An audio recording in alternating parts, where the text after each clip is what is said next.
Hello everyone, this is Angela and welcome to my channel, Angie the ENTJ.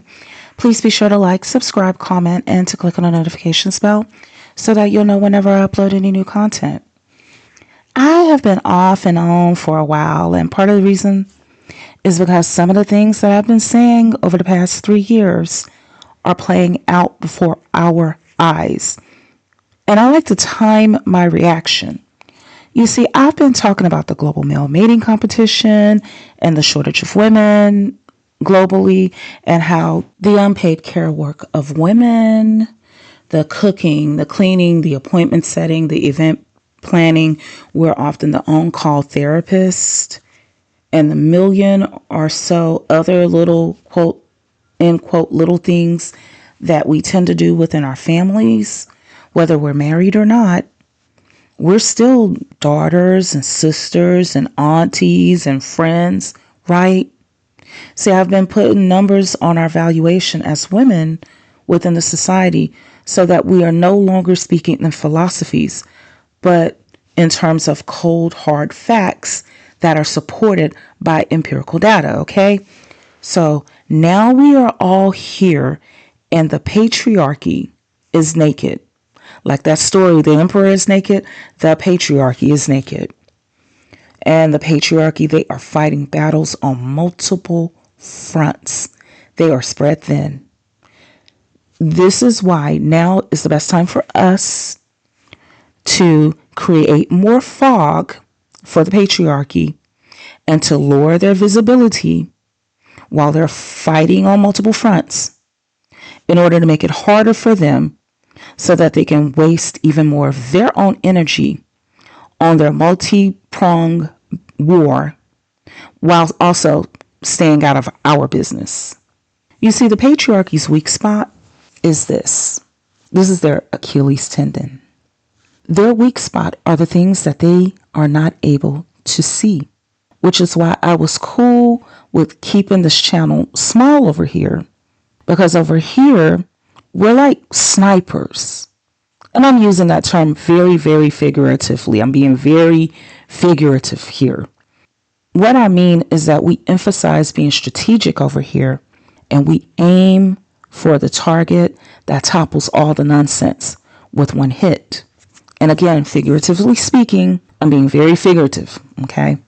We, collectively, what we have done, we have carried out an economic hit on the dusty patriarchy, and they are scrambling. And the way we carried out this economic hit, we did it simply by showing women what their unpaid care work is actually worth.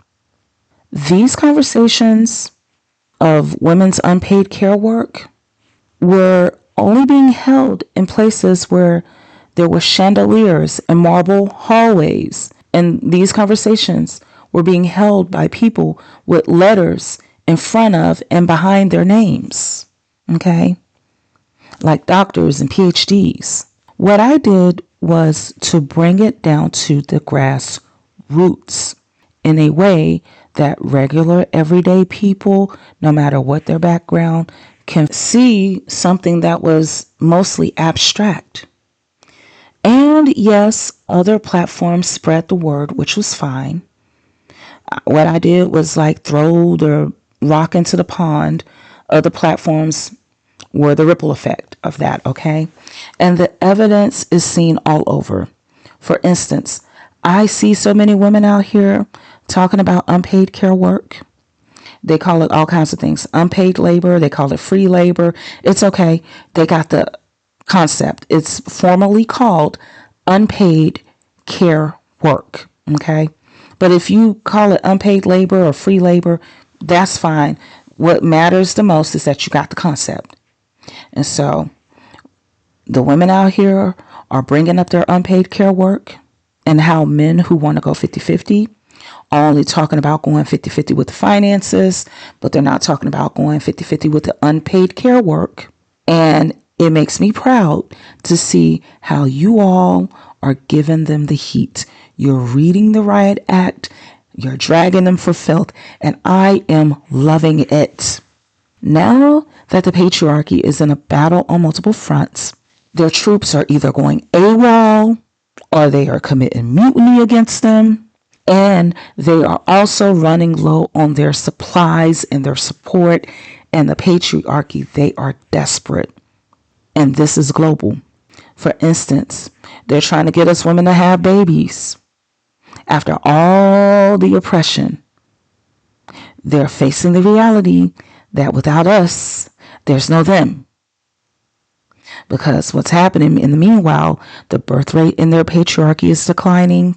Dating is at a downturn. Marriage rates are decreasing. Gray divorces are on the rise. Gray divorces are senior citizens who are getting divorced. This is a frightening time for the patriarchy. They are overwhelmed, and I am all the way here for it. So while the patriarchy is fighting different battles in multiple directions, I figure there is no better time than now for all of us to strike, which is why I am putting up this multi-part series called We Roar. I got it from the battle cry. We are women, and hear us roar. Okay? But only we're not telling people to hear us roar. They're going to hear us roar whether they want to hear us or not. If they don't like to hear it, they can just close their ears. But we're going to roar anyway. We women, as well as the men who have been abused by the patriarchy is out here calling them simps. Okay? We're already allied together. However, we do not have a formal umbrella, which for the past several years was a wise move. That way, the patriarchy didn't have a target to strike. You understand? So, us not having a formal grouping was part of the strategy too. Because they didn't have anything or anyone to focus on and to tear down. But now, the patriarchy, they are heavily distracted, fighting battles on multiple fronts.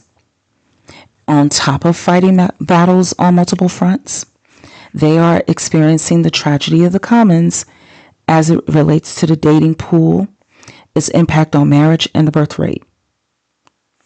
And for those who don't understand what the tragedy of the commons is, real brief, it's what happens when there's a limited resource and people are irresponsible with handling that limited resource. So like in the summertime, in different parts of the country, this is why they have water restrictions. Because there's not enough rainfall, and the water source that everybody has to rely on only has so many gallons of water in it, right?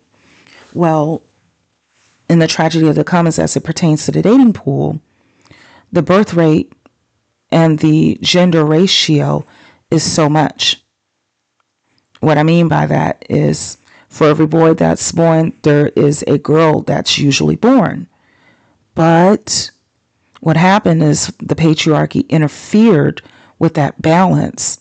So they preferred to have more boys born. So whenever a woman got pregnant with a girl, they would take her to the doctor to end that pregnancy in order for them to have a boy instead. So they started the tragedy of the commons by having gender selective abortions. Okay. And then on top of that, if that wasn't bad enough, we got DV out here that is taking out girls and women who are already walking around on the planet. So they're depleting the supply of girls and women from both ends.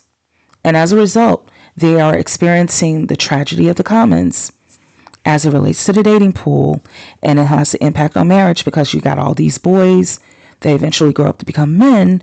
And there are not enough women that were girls who grew up to become women who were born because their parents aborted the girls before they even had a chance to be born.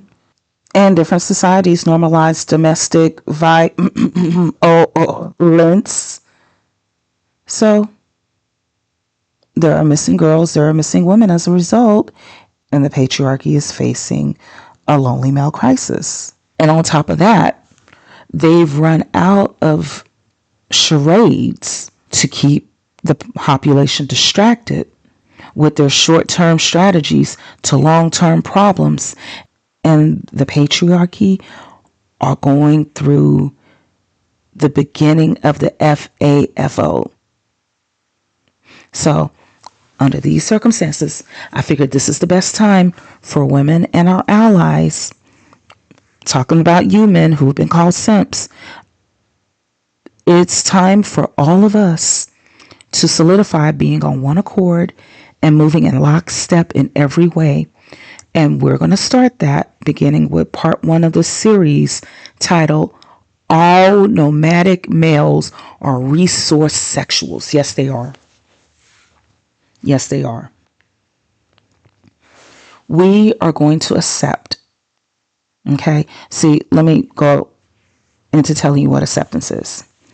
Acceptance doesn't mean that you have to like it.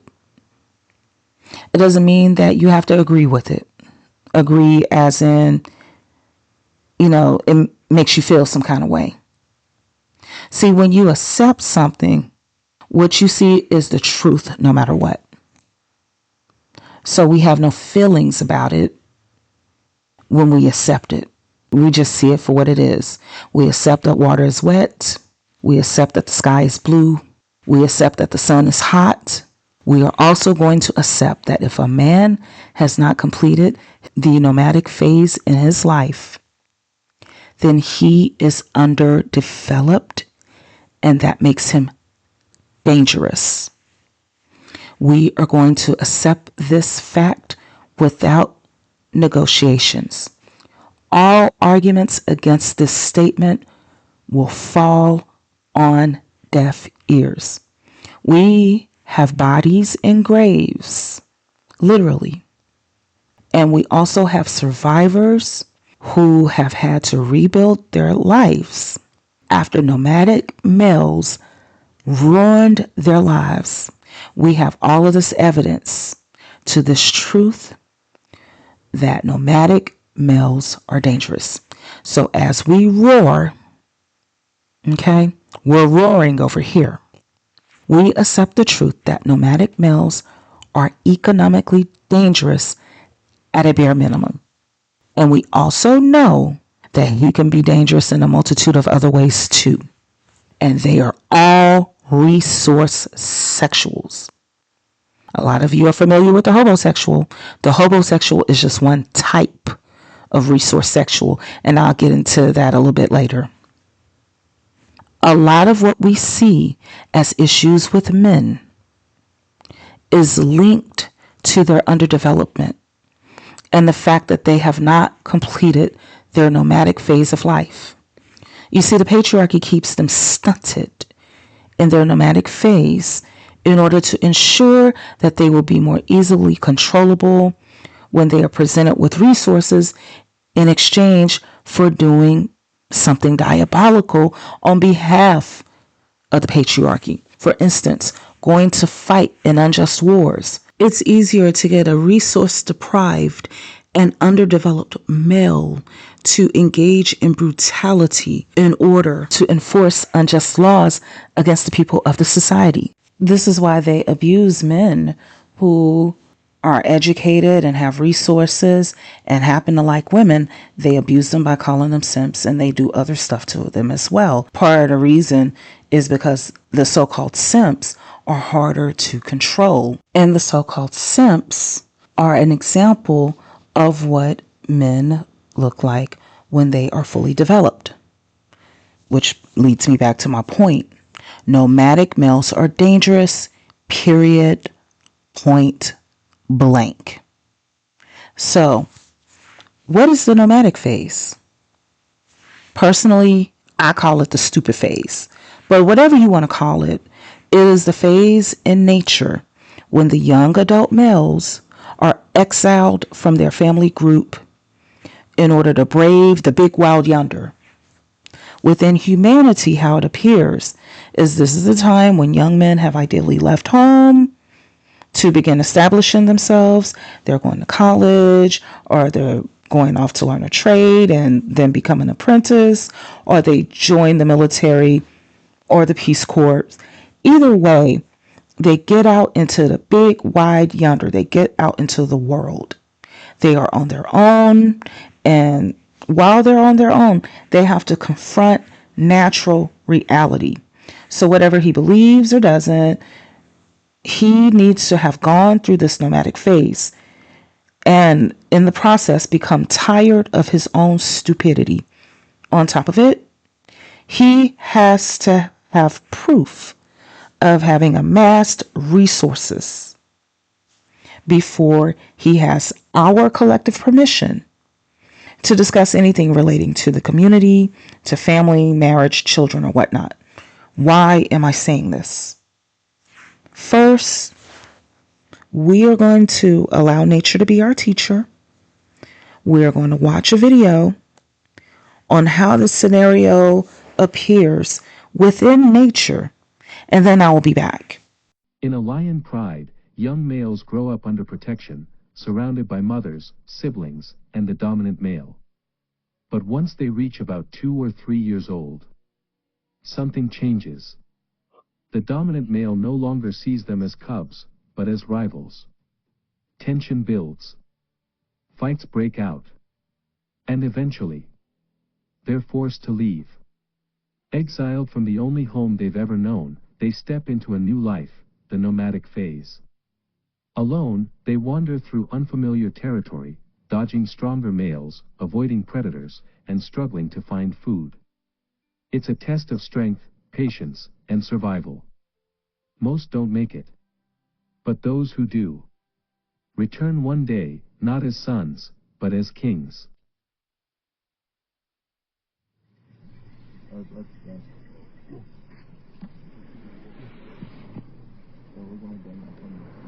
Okay, I'm pausing it right here so that you can see this shadowy mound that's highlighted over here in the grasses.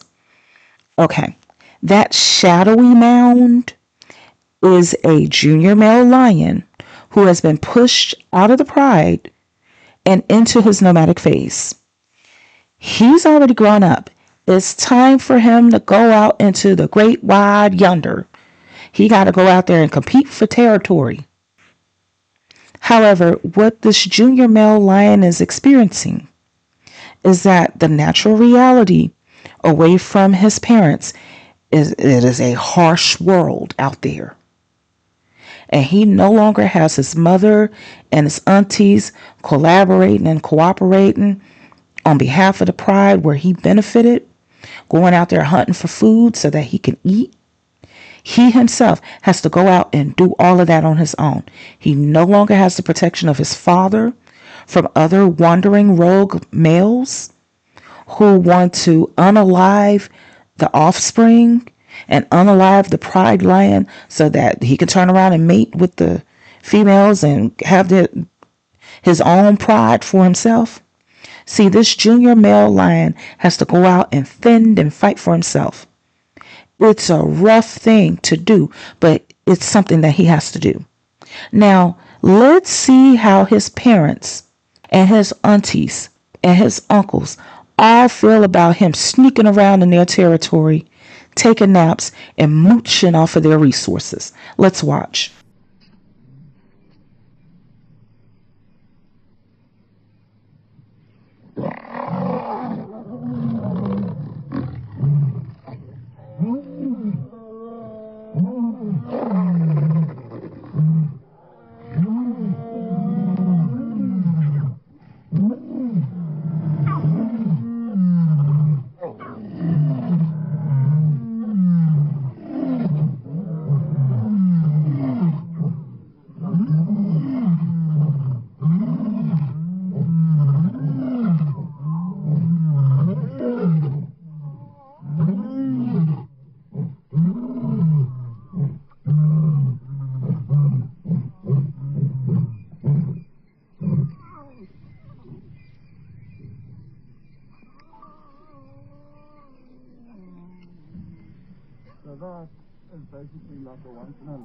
Okay, I'm back.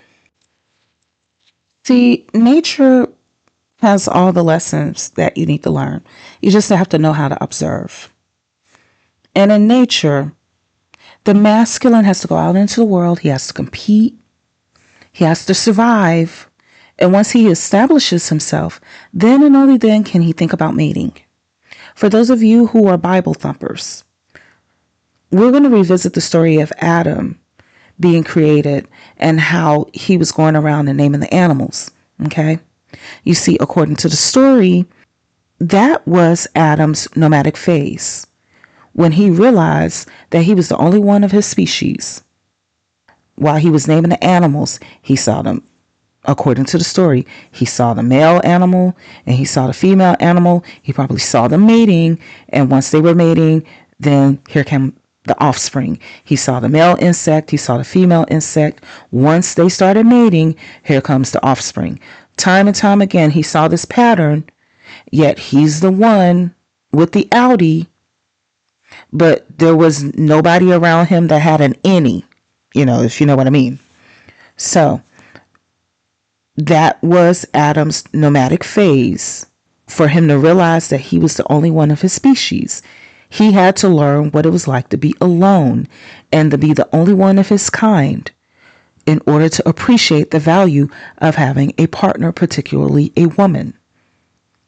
And even then, even with all of the world's resources at his fingertip, according to the story, when you look deeply into it, he only had one boundary to respect, which was for him not to eat from the tree of good and evil. And he even used Eve as a proxy to challenge the boundary. So, according to the story, after Adam was caught, what did Adam do? He blamed Eve for giving him the apple to eat, instead of apologizing, taking accountability, and making amends, which showed that he still did not appreciate what he had until after he was thrown out of the Garden of Eden, and until after he was forced to till the soil in order to survive. Comparing the story of Adam in Genesis with the reality of nature, what we just saw with the lions, okay? And this is consistent across different species. I'm just using the lions as one example in order to keep this already long video as brief as I can, okay? So when you compare the story of Adam in Genesis with the reality of nature, it shows that the story was more about how a man behaves when he is given everything and never has to work for it. As you saw with the lions in nature, the male has to go out, and in nature, he has to go fending and fighting for himself, and he has to do this for the rest of his life. This is the way that the masculine in nature matures properly. This goes for all males, be it a lion, be it a buffalo, be it elephants, or be it men. They all need to go through a nomadic phase. Just to give you an idea of what I'm talking about from an economic perspective, for instance, lions, they need to drink a lot of water each day, and they need to eat a lot of meat in order to survive. Lions eat between 7 and 11 pounds of meat per day on average, but they can also eat up to 80 and 100 pounds of meat in just one setting. Also, lions need a territory that is very vast in order to meet their daily needs, and that can take place in a territory that's anywhere between 20 to 400 square miles. So they need this big, vast, open territory filled with the kind of animals that they eat, which also means that this territory has to have the kind of food that the animals they eat also eat. So it got to be filled with grass, it got to be filled with water. All of this is required to maintain the lion's ability to survive. So the junior lion, who has just been exiled from his pride, listen, he has to move on. He can't mooch off of his parents and his aunties and his uncles. He cannot be eating up the food that's intended for his little brothers and sisters from the next litter that was born after him, okay? He has to go and establish his own territory. He has to go out into the world, and he has to make his own way. When the exiled lion, when that little mooching exiled lion gets hungry enough and gets thirsty enough, he has either two choices. Either he's going to fight for territory so he can stay eating and keep from dehydrating, or he's going to collapse from starving. So, in a similar sense, human beings need shelter, we need food, we need clothing, we need transportation, and so on and so forth. We need all of those resources. So, if a man has not gone through his nomadic phase, if he has not left his stupidity behind and established himself beforehand, then no different than the overgrown lion, he's nothing more than a nuisance who is just trying to mooch, and he should get the same reaction from people that the lions are giving to the mooching junior lion who they found hiding in the grasses within their territory.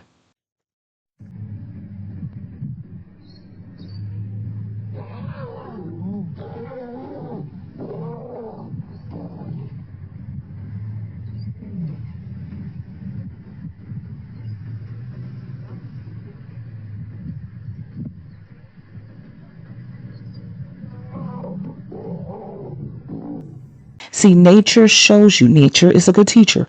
Nature shows you how to treat overgrown moochers. Okay? And ladies, in particular, listen. The world has no mercy for us.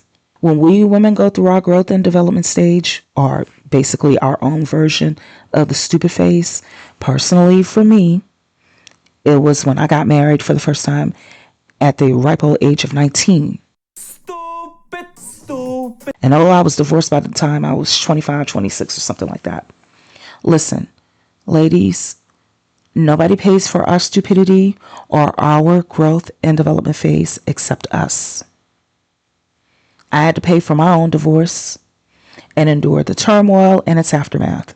I had to navigate the chaos and survive it and rebuild myself back up at my own expense. All of those consequences in terms of the loss of my time, my energy, my resources, and yes, my money too.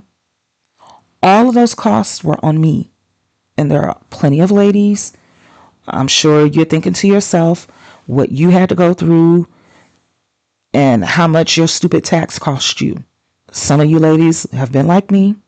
You got married too early, okay? And to the wrong dude.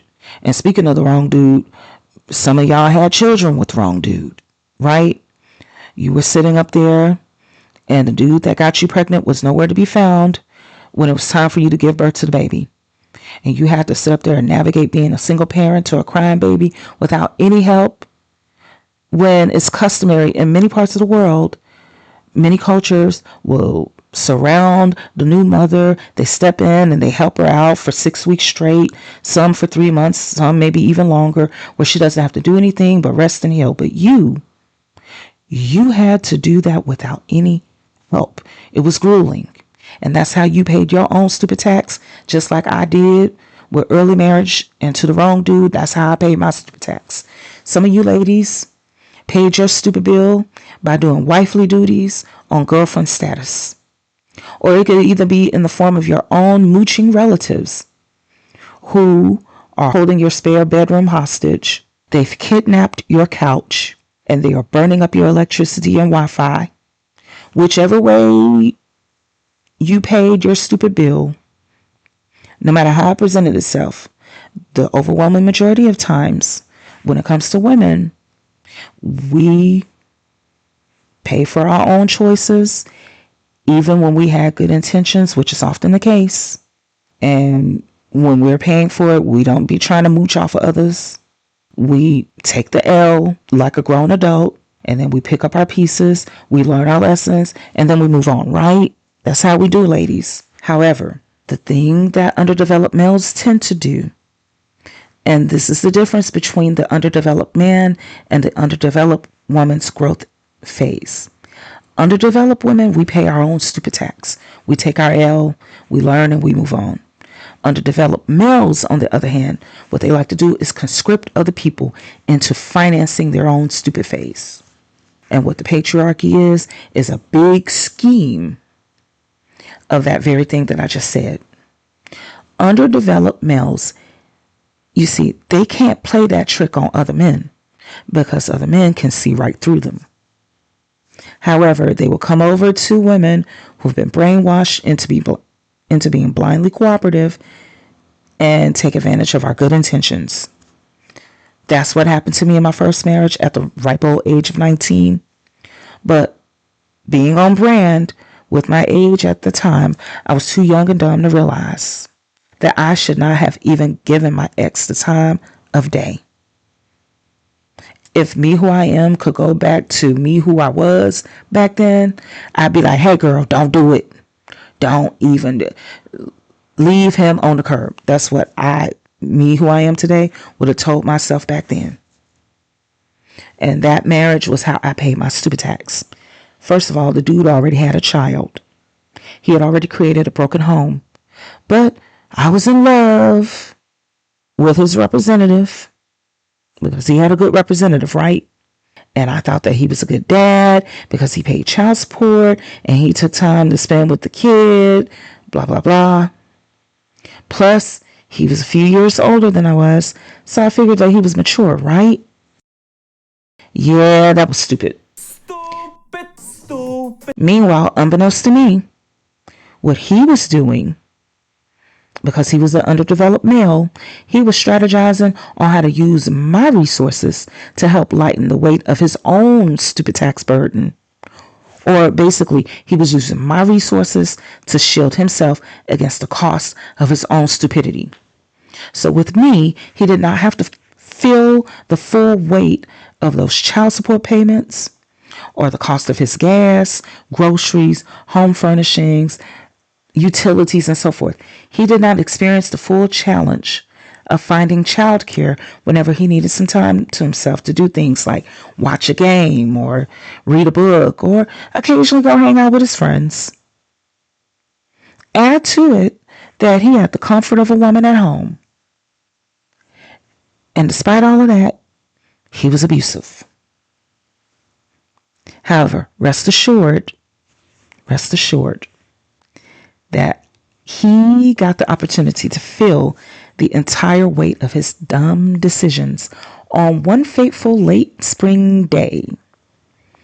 By that time, I was 25 years old. I was looking fine, and a hot girl summer was on the horizon when I left him while he was at work. And y'all, he found out that I changed his life when the daycare called him and told him that he needed to come pick up his son that evening. And by that time, I was already in the domestic violence shelter, free at last, and ignoring his phone calls. He blew up my cell phone that evening. He left hate voicemails. He was yelling and calling me all kinds of names in the voicemail. And I deleted all of the voice messages. I never returned his calls. And I went about my cute little way of being free. After about 2 weeks, one morning I woke up while I was still in the shelter. I was checking my voicemail to see if my mom had called or if, my friends had reached out or whatever. Only to find out that he was calling my cell phone and leaving messages begging for me to come back. He gave his long and multi-part mea culpa to the point that my voicemail box was full. He even told me that the kid had not been the same since I left. I made peace with my decision when I left him, and I still did not call him back. I did have a close relationship with the kid. I loved him as my own, but the abuse was so bad that it got to a point where I said, you know what? As much as I love that little boy, he got his own mama, he got his own daddy. They got to figure that out. I am not going to be the dummy that this child learns how to be abusive on, okay? So I made peace with my decision when I left him, the father and the husband, that is. And I still did not call that dude back. While I was in the shelter, there was another lady in the shelter with me. Let's call her Danae. Danae's boyfriend was behaving the same exact way towards her. He was begging her to come back too. And Danae's boyfriend was a street thug with sagging pants and gold teeth and white t-shirt type of dude. As a matter of fact, Danae's boyfriend, this thug with gold teeth and big muscles, in his voice messages, he was ugly crying. This, and bear in mind, this is the same man that had knocked out two of Danae's front teeth. She had to get implants in the emergency room because of it. She showed me the implants in her mouth. Danae's ex was leaving his ugly crying multi-part mea culpa in her voicemail as well. Danae and I played all of the messages on speakerphone from both of our narcissistic abusers. These dudes have never met each other before, and yet we're displaying the same identical behaviors at the same time period. Danae and I laughed for hours about their identical tactics of calling us and begging for us to come back, confessing that they were wrong and apologizing and blah, blah, blah, blah, blah. We began at that point sharing our lifelong stories to one another about what each dude did from beginning to end, and that took some time. Danae and I went the next day, and we had a full-on girls' fun day out in another city about 100 miles away, where the chances of either one of us running into our exes was slim. And later that night, when we returned to the shelter, we had a girls' dinner. I think we had bought some chicken, we had popped some popcorn, had some soda, Krispy Kreme donuts, we had some ice cream, whatever. And we ate them all out of paper plates and paper bowls so that we wouldn't have to do any dishes. We finally got to be girls instead of victims. Listen, the day that we departed our exes was the day that the dusty males entered into reality. For my own ex-husband, that dude was flaking hard. It was because he was beginning to really pay the 100% of his stupid tax payment. He was stuck. After I left, he was stuck with doing the unpaid care work for his own life that I was doing while he was abusing me. He was stuck with doing the meal planning, the grocery shopping, the school runs, helping his son with his homework. He had to arrange doctor's appointments as well as do other events plannings like birthdays for, holidays and everything else. And he had all of that burden on him while he also had to clock in and go to work each day. He also became the one that was waking up in the middle of the night so that he can wake up his son to go to the bathroom so that the little boy wouldn't wet the bed. He became the one going to the pharmacy and finding cough syrup and Vicks Vapor Rub when the child got sick. He was the one that had to wake up when the little boy was having nightmares and letting him sleep in the bed, kicking him with his cold feet and all that. Yeah, he became that parent. He became a true single parent, full on. And I'm sure that he found it also difficult to date with a child's car seat in the back of his vehicle. He felt the entire weight of his own choices that he made in his life and where his stupidity landed him. Y'all, word on the curb from the grapevine was that within a few months, this dude took his son back to the mother. The same mother who was legally declared as an unfit parent.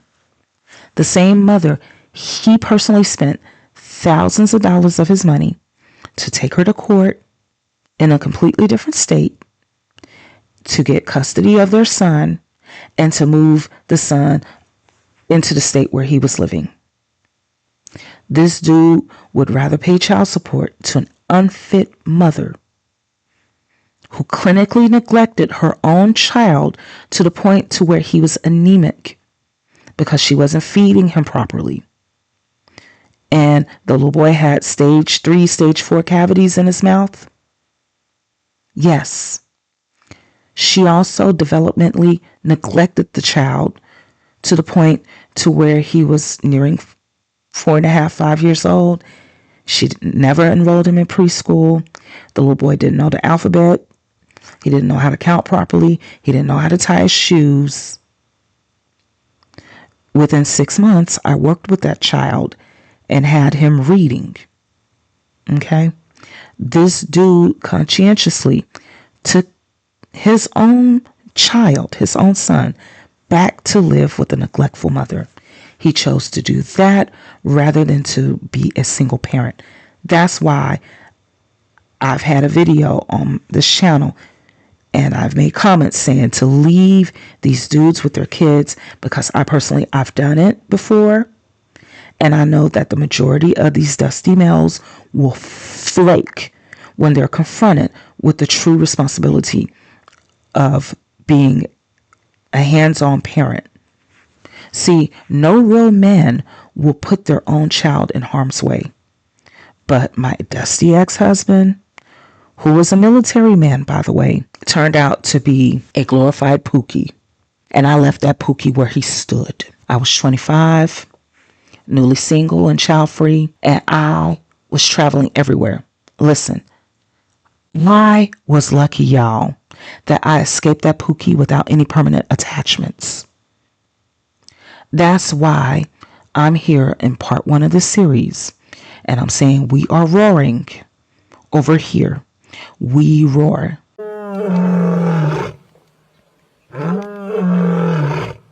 We're not simply saying it, we are roaring it. Roar.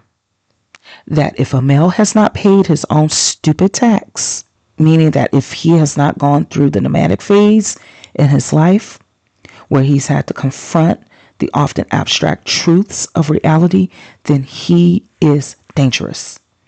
He will ruin the life that took you years to build within a matter of minutes. That's because he has not been tested by nature. Men have to go through chaos in order to appreciate peace and order. If they have not gone through this process and they are underdeveloped, then they will drag you through their chaos and they will have you looking stupid while you're sitting up there helping them by going 50-50, accepting cheap dates, and providing unpaid care work to them. And after they are done dragging you around, they will dump you for someone else and treat her the way that he should have been treating you. We've all witnessed or even experienced this many times over. Collectively speaking, we have seen the numbers. We have the empirical data, so we're not being emotional because, that's the patriarchy's first line of defense. Oh, you're so emotional. You're so unreasonable, blah, blah, blah. That's what they do. Okay, so we know that we have the numbers. We have the data. That's why we are roaring. We're roaring. Roar. That unseasoned males who have not completed their nomadic phase, they are dangerous and they are resource sexuals. They are financially dangerous. You see, many of the issues that we are seeing within the society is due to masculine underdevelopment. And no, not at all am I excusing abusive or narcissistic behaviors. What I am saying is that underdeveloped males need to hit rock bottom. They need to pay increased insurance rates from having multiple speeding tickets in order for them to learn to slow down. They need to go through a major sickness in order to appreciate getting regular checkups at the doctor's office. They need to wreck their own car and go through a period of having to walk and catch public transportation in rain, snow, sleet, and ice, with bums begging them for pocket change at the bus stops in order for them to learn to stop driving recklessly until they go through their nomadic phase. And only after they are tired of their own stupidity and they rebuild their lives afterwards, meaning that they go about gaining their own resources, until that process has taken place, then they are a financial danger to everyone around them. In nature, everything that is masculine, from the animals roaming the earth the animals swimming in the seas, flying in the skies, even insects. The masculine has a common baseline. He is territorial, he's protective, and he secures the territory for the feminine of his species to nest and nurture within. If a man is up here talking to a woman about going 50-50, then he is not a man. He is a nomadic male that is being a resource sexual. Plain and simple. Your boyfriend used to pay all the bills. Now he wants me to pay 50-50. Break up with him. Bye. Spring. That's not your boyfriend. He's becoming your roommate. So ask him if y'all are able to date other people too, since y'all becoming roommates. Can I date other men too, since we roommates now? Because that's not a boyfriend anymore. That's a roommate situation at this point. If a man is up here talking to a woman about going 50-50, then he is not a man. He is a nomadic male that is being a resource sexual. Plain and simple. He's either a hobosexual. Everybody's familiar with the hobosexual. And there are other types of resource sexuals. You got the 50-50 sexual. You got the bare minimum sexual. See, the bare minimum sexual is the dude who will not accept that life becomes more expensive as time moves forward. So his scheme is like this. Like, let's just pretend he has a studio apartment when him and the lady first got together, right? He will argue with the woman about remaining in the studio apartment because the cost of the rent is cheaper. That's because the bare minimum sexual refuses to accept the reality that when you get into a relationship and when you want to have a family, you are going to need more space. So the bare minimum sexual should be left in his studio apartment where he is alone and without any contact. Then you got the token sexual. Okay. This is the dude that feels like every time he does something nice for a lady, then that enables him to have unfettered access to her body and her unpaid care work. There are so many categories of token sexuals alone, like the bill pay sexual. Okay. The bill pay sexual feels that so long as he's paying the bills, he can lie, cheat on, beat on, and do whatever he wants against the woman's will, all because he pays the bills. There are so many dysfunctions associated with nomadic males. However, rest assured that they are all resource sexuals. And we have roared. This is our final judgment on them. Our word is final, that all nomadic males are dangerous and they are all resource sexuals.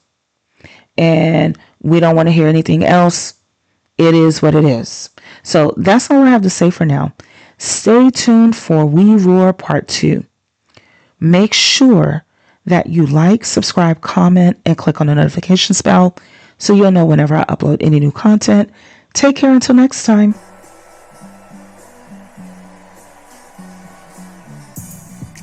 They not like us. No. They not like us. No. They not like us. What? They not like us. No. They not like us. No. They not like us. Are you my friend? Are we locked in? Then step this way. Step that way. Then step this way. Step that way.